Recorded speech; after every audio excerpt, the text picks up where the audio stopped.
Politics is happening whether you like it or not. It doesn't pause because you are busy or disillusioned. Property taxes, public safety, healthcare, housing, education, decisions are being made constantly. Skipping the primaries is like ignoring the engine and wondering why the car won't start.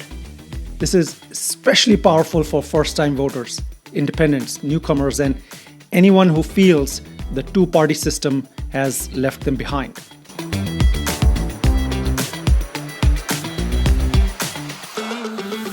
Have you ever thought, my vote does not matter? Or I'll wait for November, the big elections, when it counts? That's a misconception. The real power often lies in primaries, the elections that come months before. Skip them, and you're surrendering influence over who even reaches the ballot. It is like letting someone else pick the menu for you, then being surprised when you don't like the main course. Consider this.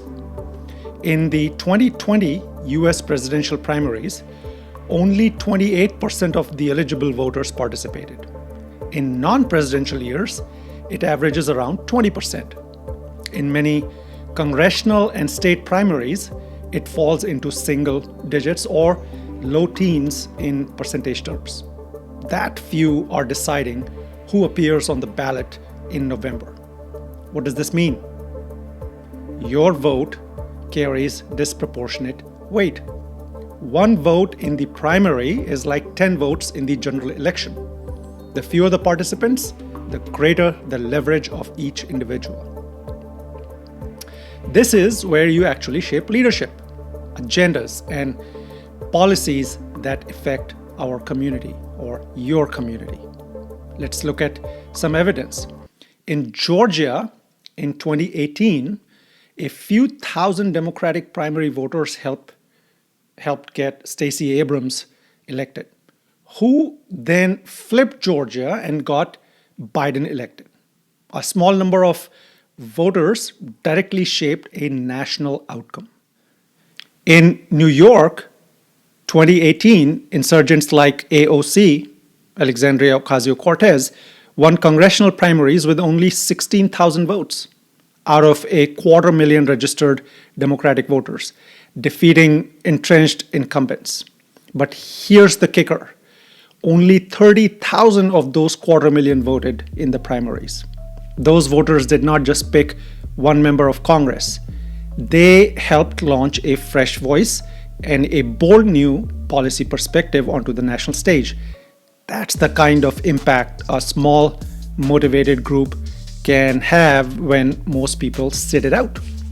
In California, 2010, similar story.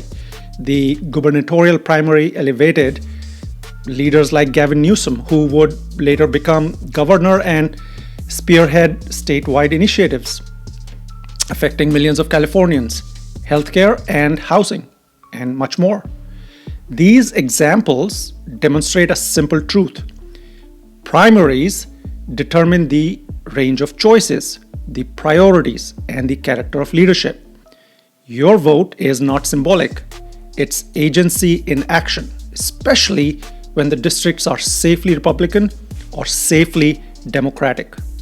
That means the general election is often just a formality. The real contest, the one that actually decides the direction, happens in primary. And here's the hard truth. Politics is happening whether you like it or not. It doesn't pause because you are busy or disillusioned. Property taxes, public safety, healthcare, housing, education, decisions are being made constantly. Skipping the primaries is like ignoring the engine and wondering why the car won't start. This is especially powerful for first-time voters, independents, newcomers, and anyone who feels the two-party system has left them behind. History shows that small group of engaged voters, often immigrants or new citizens, have swung local councils, school boards, and legislative districts. When participation is concentrated, it has outsized consequences. The lesson is clear. Early engagement shapes outcomes more than reactive participation. In a world full of big money and algorithms, and sometimes shouting matches, showing up early remains one of the most direct, personal levers of influence we still have. Primaries are leverage points in the cycle of leadership and policy and even societal cohesion. Who participates at these points often determines the directions of communities, states, and sometimes the nation. So here's the challenge: register, vote in primaries, and exercise your leverage.